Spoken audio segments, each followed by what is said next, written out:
নমস্কার। যুক্তি তর্ক সঙ্গে অর্কয়ে আপনাদের স্বাগত।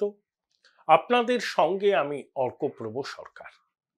বাংলাদেশের মাটিতে এখন নতুন খেলা খেলতে চাইছে ইউনূসের অন্তর্বর্তী সরকার। সে সম্পর্কে তো বলবই, তার আগে দু একটা কথা বলে নেওয়া ভীষণ রকম জরুরি।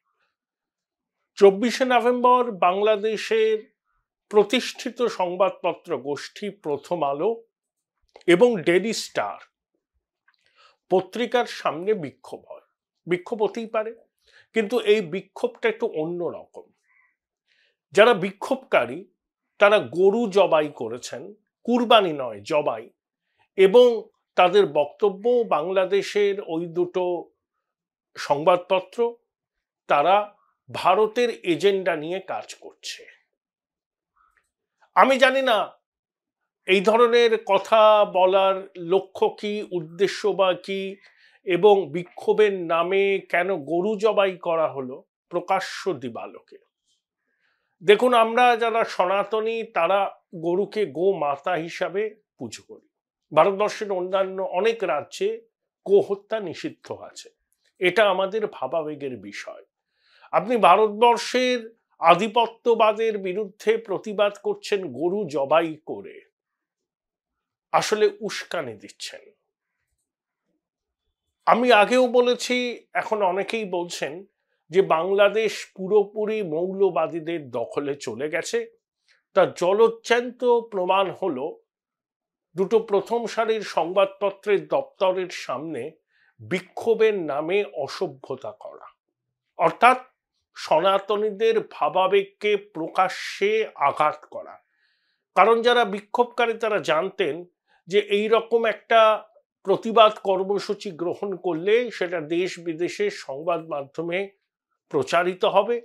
তারা কিন্তু সেই প্রচারটাই চেয়েছিলেন, এবং এর মধ্যে অবশ্যই সাম্প্রদায়িক বিদ্বেষ লুকিয়ে আছে।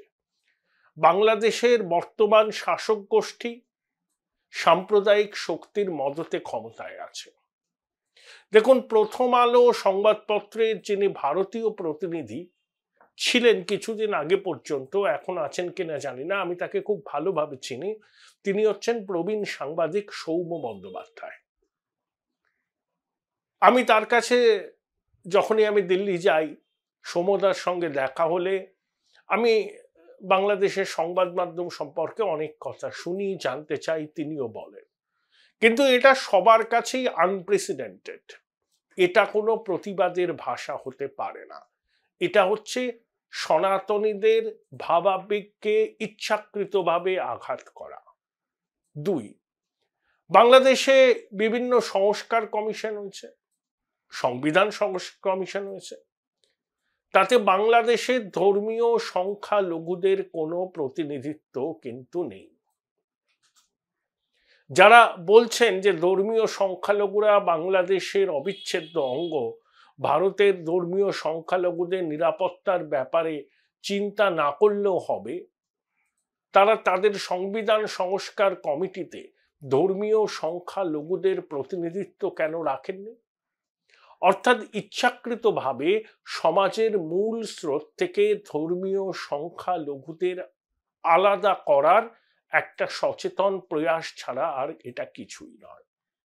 তৃতীয়ত, আরেকটি ঘটনা ঘটেছে, সেটা অবশ্য আমাদের এখানে। আমি একটা কথা দ্বর্থহীনভাবে জানাতে চাই। অতীতে কি হয়েছে সেই অতীত ধুয়ে জল খেলে চলবে না আমাদের।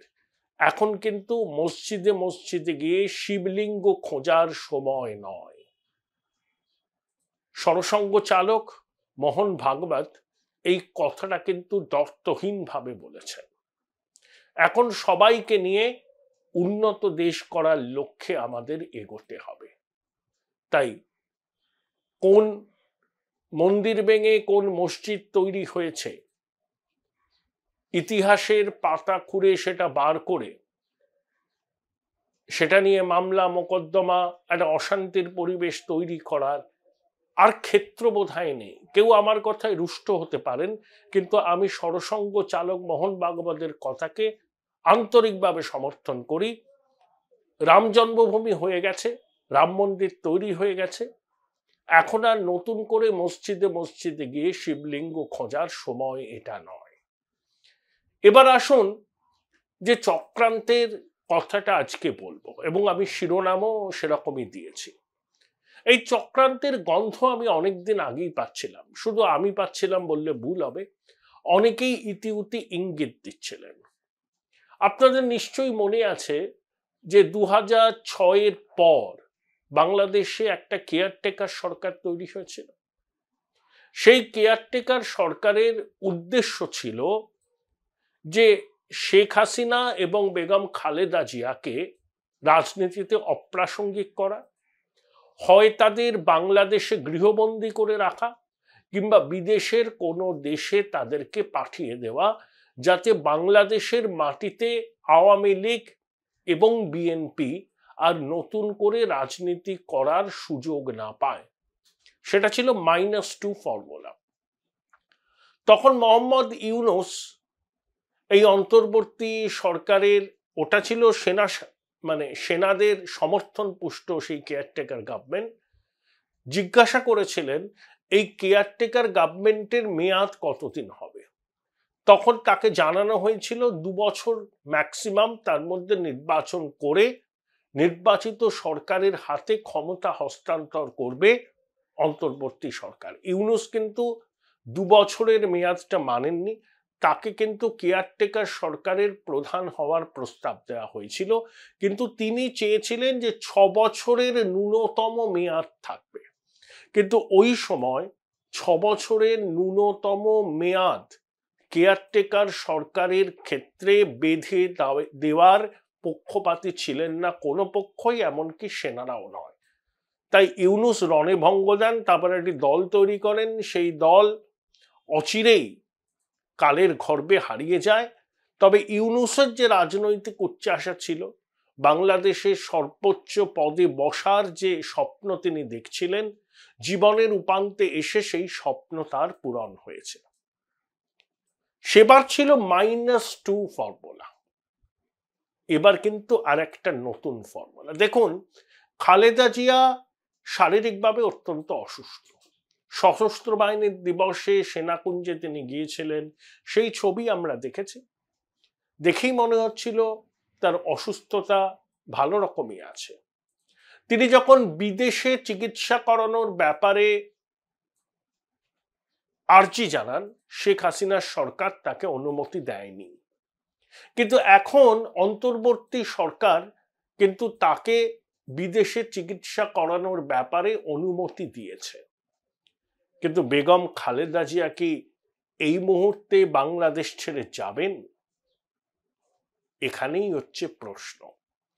আগে তারা যেভাবে আওয়ামী লীগ সরকারের কাছে আবেদন করতেন, বিএনপির নেতৃত্ব, যে বেগম খালেদা জিয়াকে চিকিৎসার জন্য বিদেশে পাঠানো হোক, কিন্তু আওয়ামী লীগ সরকার তাকে মান্যতা দেয়নি।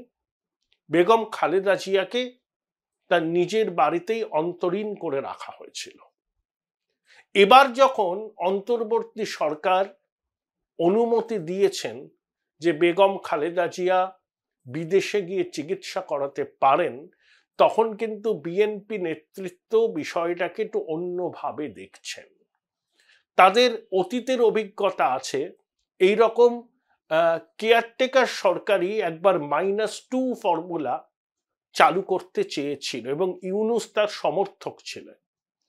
সেই ইউনূস এখন ক্ষমতায়, শেখ হাসিনা ভারতে আশ্রয় নিয়েছেন। এখন যদি বেগম খালেদা জিয়াকে বিদেশে পাঠিয়ে দেওয়া যায়, তাহলে কিন্তু 16 কলা পূর্ণ হয়। বিএনপির নেতৃত্ব এটাকে আঁচ করেই বেগম খালেদা জিয়ার বিদেশে চিকিৎসা করানোর ব্যাপারে এখন কিন্তু সেরকম একটা উৎসাহ দেখাচ্ছেন না। আগে ছিল -2 ফর্মুলা, এবার আসছে -4 ফর্মুলা। সেটা কি রকম? শেখ হাসিনার পুত্র সাজিব ওয়াজেদ জয়, যিনি আমেরিকায় থাকেন, সম্ভবত আমেরিকার নাগরিকও, তার দ্বৈত নাগরিকত্ব আছে, তিনি এই মুহূর্তে দেশে ফিরতে পারবেন না। শেখ হাসিনাও এই মুহূর্তে দেশে ফেরার সম্ভাবনা নেই, কিন্তু আগামী দিনে তিনি দেশে ফিরতে পারেন, কিন্তু এই মুহূর্তে নয়। যেহেতু শেখ হাসিনা দেশে ফিরতে পারছেন না, তার ছেলে সজীব ওয়াজেদ জয় তিনিও দেশে ফিরবেন না। শেখ হাসিনার মেয়ে ইউনিসেফের বড় পদে কাজ করেন দক্ষিণ পূর্ব এশিয়ার, তার কাজের মূল জায়গাটা দিল্লি, তিনি দিল্লিতেই থাকেন। আচ্ছা, বেগম খালেদা জিয়ার পুত্র তারেক রহমান, তিনি দীর্ঘদিন লন্ডনে, তার বিরুদ্ধে অনেক অভিযোগ আছে, আওয়ামী লীগ জমানায় করা হয়েছিল, কিন্তু সেই অভিযোগগুলো কিন্তু এখনো প্রত্যাহার করা হয়নি। তাই তারেক জিয়ারও এই মুহূর্তে দেশে ফেরার সম্ভাবনা নেই বললেই চলে। বাকি রইলেন বেগম খালেদা জিয়া, তিনি শারীরিকভাবে অসুস্থ। তাকে যদি এখন বিদেশে চিকিৎসা করানোর জন্য কোনোভাবে বাংলাদেশের মাটি থেকে Join Indian Institute of Hotel Management now. Right choice, right decision. সরিয়ে দেওয়া যায়, তাহলে কিন্তু এই অন্তর্বর্তী সরকারের পিছনের শক্তির 16 কলা পূর্ণ হয়। অর্থাৎ আগে ছিল -2, এখন সেটা হলো -4। মানে শেখ হাসিনা, সজীব ওয়াজেদ জয়, বেগম খালেদা জিয়া এবং তারেক রহমান। দেখুন, বাংলাদেশের রাজনীতিও তো পরিবার কেন্দ্রিক, বিএনপি পরিবার কেন্দ্রিক দল, আওয়ামী লীগও পরিবার কেন্দ্রিক দল। সেই পরিবারের মুখ্য কুশীলবরা যদি বাংলাদেশের মাটিতে আসতে না পারেন, তাহলে আওয়ামী লীগ এবং বিএনপির রাজনৈতিক কর্মসূচি বাধাপ্রাপ্ত হবে। আওয়ামী লীগের এখন ছত্রভঙ্গ অবস্থা, বিএনপি নির্বাচন চাইছে। এই মুহূর্তে যদি বেগম খালেদা জিয়াকে বাংলাদেশের মাটি থেকে চিকিৎসার জন্য বাইরে পাঠানো যায়, তাহলে বিএনপির মনোবল ধাক্কা খাবে। একদা জোটসঙ্গী জামাতের সঙ্গে তাদের সম্পর্ক তিক্ত হয়েছে। অন্তর্বর্তী সরকারের মূল চালিকা শক্তি জামাত, হেফাজত ইত্যাদি শক্তি। জামাত খুব পরিকল্পনা করে প্রশাসনের বিভিন্ন গুরুত্বপূর্ণ পদে তাদের ভাবধারায় যারা উদ্বুদ্ধ সেই রকম লোকদের নিয়োগ করে চলেছে।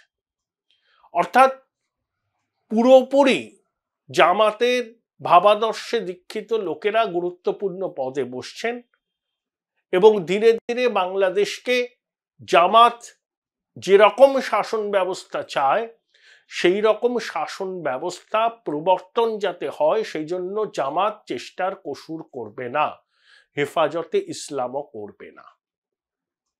তাহলে তাদের কাছে এই মুহূর্তে বাধা কি? বাধা হচ্ছে বেগম খালেদা জিয়া।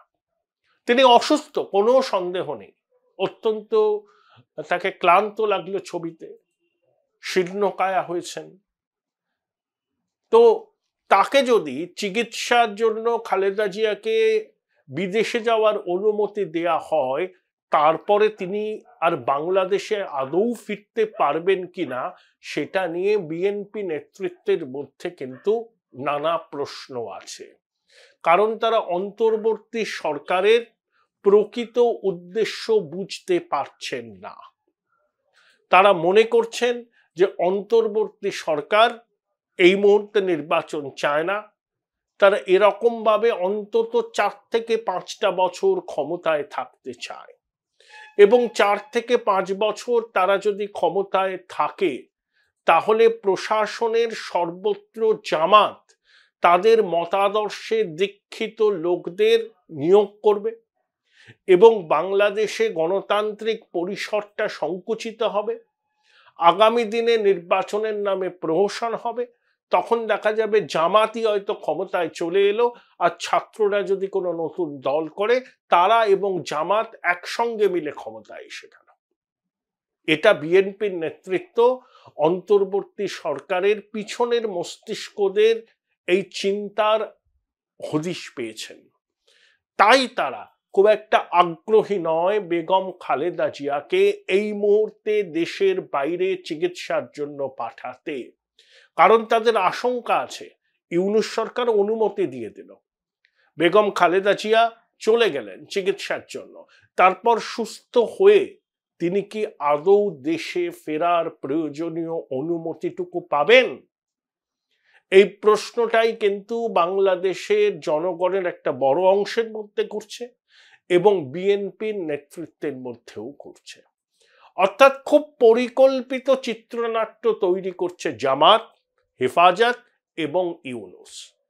ইউনূস জানেন যে নির্বাচন হলে তিনি আর এই ক্ষমতা ভোগ করতে পারবেন না। একটা নির্বাচিত সরকার আসবে, তারা তাদের মতো করে প্রশাসন চালাবে, কোনো সংস্কারের প্রয়োজন হলে তারা সংস্কার করবে। তাহলে ইউনূস এবং তার সাঙ্গপাঙ্গদের গদি ছাড়তে হবে। এই আশঙ্কা থেকে ইউনূস, জামাত এবং হেফাজত এই চিত্রনাট্যটা তৈরি করেছে। তারা বিএনপির কর্মী সমর্থকদের কাছে দেখাতে চাইছেন তারা খুব মানবিক, বেগম খালেদা জিয়ার শরীর স্বাস্থ্য নিয়ে তারা সত্যিই উদ্বিগ্ন। তিনি যদি বিদেশে চিকিৎসা করাতে যেতে চান, এক্ষুনি বেগম খালেদা জিয়া বিদেশে যেতে পারেন, কিন্তু সুস্থ হয়ে বেগম খালেদা জিয়া আবার বাংলাদেশে প্রত্যাবর্তন করে রাজনীতির মূল স্রোতে ফিরতে পারবেন? এই প্রশ্নটা কিন্তু উঠছে। তাহলে আগে ছিল -2 ফর্মুলা। -2 ফর্মুলার বিষয়টা বাংলাদেশের মাটিতে নতুন নয়, এবার -4 ফর্মুলা। অর্থাৎ শেখ হাসিনা, তার ছেলে বেগম খালেদা জিয়া এবং তার ছেলে, এই চারজন যাতে বাংলাদেশের মাটিতে আর ফিরতে না পারেন সেটা নিশ্চিত করার পরিকল্পনা করছে অন্তর্বর্তী সরকার। এমন গুজব কিন্তু বাংলাদেশে আছে। জানি না সেই গুজব কতটা সত্যি, কিন্তু দেখুন, যা রটে তা কিন্তু কিছুটা বটে। এই অন্তর্বর্তী সরকার নানা রকম প্রতিশ্রুতি দিচ্ছে তো, কিন্তু কোনো প্রতিশ্রুতি পালন করতে পারছে না। দেখুন, লালন মেলা, লালন একাডেমির চত্বরে নারায়ণগঞ্জে হয়, সেটা বন্ধ হয়ে গেল কেন? হেফাজতে ইসলাম বলছে যে লালন মেলায় গান নাচ হয়, সেটা ইসলামী সংস্কৃতির বিরুদ্ধে। তাহলে যে ইউনূস বলছেন যে আমি গণতান্ত্রিক একটা পরিসর রাখবো, সেখানে লালন মেলা, ঐতিহ্যবাহী লালন মেলা বন্ধ হয়ে গেল। এক মসজিদের ইমাম হুমকি দিলেন, প্রশাসন সুসুর করে তার কথাকে শিরোধার্য করে লালন মেলা বন্ধ করে দিল। অর্থাৎ অন্তর্বর্তী সরকারও চায় লালন মেলা না হোক। মাজার তো ভাঙচুর হয়েছে, এবং উদারমনা, মুক্তমনাদের কোনো স্থান এই বাংলাদেশে থাকবে না। আর ধর্মীয় সংখ্যালঘুরা তো কার্যত দ্বিতীয় শ্রেণীর নাগরিক এই ইউনূস জমানায়। যে সংবিধান সংস্কার কমিটি তৈরি করা হলো, তাতে ধর্মীয় সংখ্যালঘুদের কোনো প্রতিনিধিত্ব নেই, এবং ধর্মীয় সংখ্যালঘুদের যারা নেতৃস্থানীয় তারা বলছেন যদি তাদের বক্তব্য এবং তাদের প্রতিনিধিকে কমিটিতে না রাখা হয়, তাহলে তারা এই সংবিধান সংস্কার মানবেন না। দর্তহীন ভাষায় তারা জানিয়ে দিয়েছেন। তাহলে এই ধরনের ঘটনাগুলো কিন্তু ঘটেই চলেছে। আর ইউনূস শুকনো প্রতিশ্রুতি দিচ্ছেন যে ধর্মীয় সংখ্যালঘুদের উপর অত্যাচার কয়েকটা হতে পারে, কিন্তু ভারত অতিরঞ্জিত করে দেখাচ্ছে। আর ধর্মীয় সংখ্যালঘুরা তাদের ধর্মীয় পরিচয়ের জন্য নির্যাতিত হননি, তারা যেহেতু বেশিরভাগই আওয়ামী লীগের সমর্থক, আওয়ামী লীগের প্রতি বাংলাদেশের মানুষের ক্ষোভের বহিঃপ্রকাশ ঘটেছিল, তারই অভিঘাতে ধর্মীয় সংখ্যালঘুরা আক্রান্ত হয়েছিলেন। এরকম চমৎকার ব্যাখ্যা, এবং যার সঙ্গে সত্যের কোনো যোগ নেই, এটা ইউনূস কিন্তু দিয়ে চলেছেন। আমি শুনলাম অসমর্থিত সূত্রের খবর, ইউনূস বিভিন্ন ফিলার পাঠাচ্ছেন প্রধানমন্ত্রী নরেন্দ্র মোদীর সঙ্গে দ্বিপাক্ষিক বৈঠক করা, কিন্তু এখনো পর্যন্ত প্রধানমন্ত্রী নরেন্দ্র মোদী এই দ্বিপাক্ষিক বৈঠক করার ব্যাপারে সম্মত হয়নি। এর মধ্যে কারণ আছে। প্রথম কথা হচ্ছে, দেখুন, যদি ইউনূস সাংবিধানিকভাবে দায়িত্ব নিতেন, তার অন্তর্বর্তী সরকারের সাংবিধানিক বৈধতা থাকতো, তাহলে প্রধানমন্ত্রী নরেন্দ্র মোদী নিশ্চয়ই তার সঙ্গে কথা বলতেন, দ্বিপাক্ষিক পার্শ্ব বৈঠক করতেন। কিন্তু গণপ্রজাতন্ত্রী বাংলাদেশের অন্তর্বর্তী সরকারে ইউনূস হচ্ছে প্রধান উপদেষ্টা।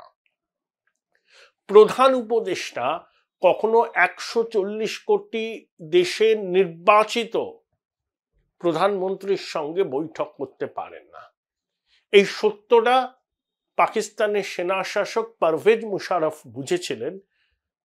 নওয়াজ শরীফকে কু করে তিনি যখন ক্ষমতা দখল করলেন তখন তিনি ছিলেন যে চিফ এক্সিকিউটিভ, কিন্তু আগ্রা সামিট যখন শীর্ষ বৈঠক হওয়ার প্রস্তাব এলো তখন কিন্তু মুশারফ বুঝলেন যে প্রধানমন্ত্রী অটল বিহারী বাজপেয়ী, যিনি নির্বাচিত প্রধানমন্ত্রী মানুষের ভোটে, তার সঙ্গে একজন চিফ এক্সিকিউটিভ কখনো বৈঠক করতে পারেন না, প্রোটোকলে আটকায়। সেই জন্য রাতারাতি তিনি নিজেকে প্রেসিডেন্ট হিসাবে উন্নীত করেছিলেন। তাই ইউনূস এখনো চিফ অ্যাডভাইজার, তার পদের কোনো সাংবিধানিক বৈধতা নেই। তাই তিনি যতই অনুনয় বিনয় করুন না কেন, প্রধানমন্ত্রী নরেন্দ্র মোদীর সঙ্গে আলাদা করে বৈঠক করার প্রোটোকল এখানে বাধা হয়ে দাঁড়াচ্ছে। অর্থাৎ এই বৈঠক হতে পারে না যতদিন না পর্যন্ত ইউনূসের পদের একটা সাংবিধানিক বৈধতা আসে। এবং বাংলাদেশ যে ক্রমশ মৌলবাদীদের দখলে চলে যাচ্ছে ছড়িয়ে ছিটিয়ে, তার প্রচুর প্রমাণ আছে। আমি এক কথা বারবার বলতে চাই না, কিন্তু ওই প্রথম আলো এবং ডেইলি স্টার পত্রিকার দপ্তরের সামনে বিক্ষোভের নামে যেভাবে গরু জবাই করা হলো, বার্তাটা কিন্তু পরিষ্কার, সনাতনীদের বার্তা দিল। আপনি ভারতের আধিপত্যবাদের বিরুদ্ধে আপনি কথা বলতেই পারেন, সত্য মিথ্যে এসব নিয়ে তো বলার কিছু নেই, মানুষ জানেন। হাসিনা সরকার যদি ভারতের হাতের পুতুল হতো তাহলে ভারত সর্বতভাবে চেষ্টা করত হাসিনা সরকারকে মসনদে রাখার। সবকিছুতেই বাংলাদেশের এক শ্রেণীর লোক রয়ের হাত দেখে। আরে র যদি সত্যিই বাংলাদেশের মাটিতে ডালপালা বিস্তার করত, শেখ হাসিনা সরকারের পতন হতো না। আসলে এই ধরনের কথা বলে এরা ভারত বিরোধী ন্যারেটিভ তৈরি করে বাংলাদেশের ঘরোয়া রাজনীতিতে মৌলবাদীদের, উগ্রবাদীদের উস্কানি দেওয়া, এটা ঘরোয়া রাজনীতির বাধ্যবাধকতা বলতে পারি। যে সবসময় ভারতীয় আধিপত্যবাদের বিরুদ্ধে সরব হচ্ছেন বাংলাদেশের একটা অংশের মানুষ, তারাই আবার ভারত কেন ভিসা দিচ্ছেন না সেজন্য কান্নাকাটি করছে। বাংলাদেশের পুস্তক বিক্রেতা, প্রকাশকরা রীতিমতো ক্ষোভ জানাচ্ছেন কেন কলকাতা আন্তর্জাতিক বইমেলায় তাদেরকে আমন্ত্রণ জানানো হয়নি। আপনাদের দেশ থেকে সবসময় বলা হচ্ছে ভারতীয় আধিপত্যবাদ, ভারত এটাকে ক্লায়েন্ট স্টেট হিসেবে ট্রিট করছে, ভারত বাংলাদেশের রিসোর্সকে নিয়ে যাচ্ছে। তাহলে আপনাদেরও তো অর্থহীন ভাষায় বলতে হবে যে এই ন্যারেটিভকে আপনারা সমর্থন করেন না, এটা তো বলতে হবে। আপনারা তো সেটা বলছেন না।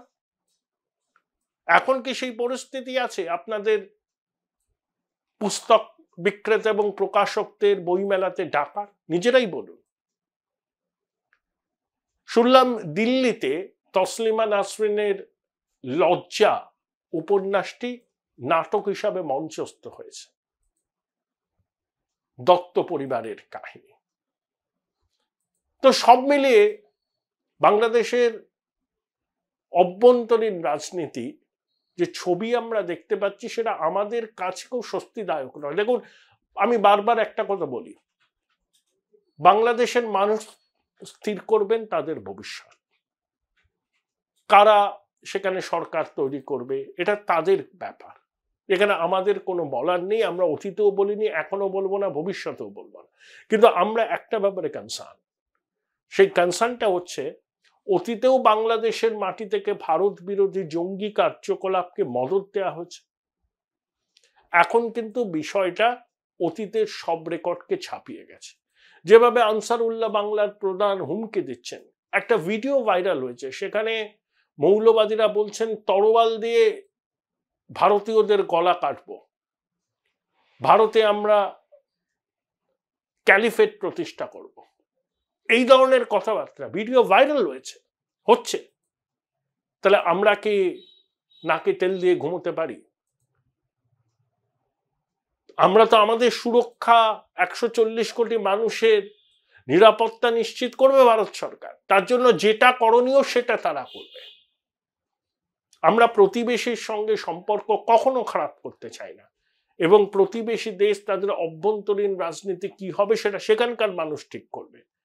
কিন্তু তার মানে এই নয় যে বাংলাদেশের মাটি থেকে লাগাতার ভারত বিরোধী কার্যকলাপ হবে, জঙ্গিরা আস্ফালন করবে, ভারতীয়দের গলা কেটে খুন করার হুমকি দেয়া হবে, এবং অন্তর্বর্তী সরকার হাতে চুরি পরে সেগুলো দেখবে।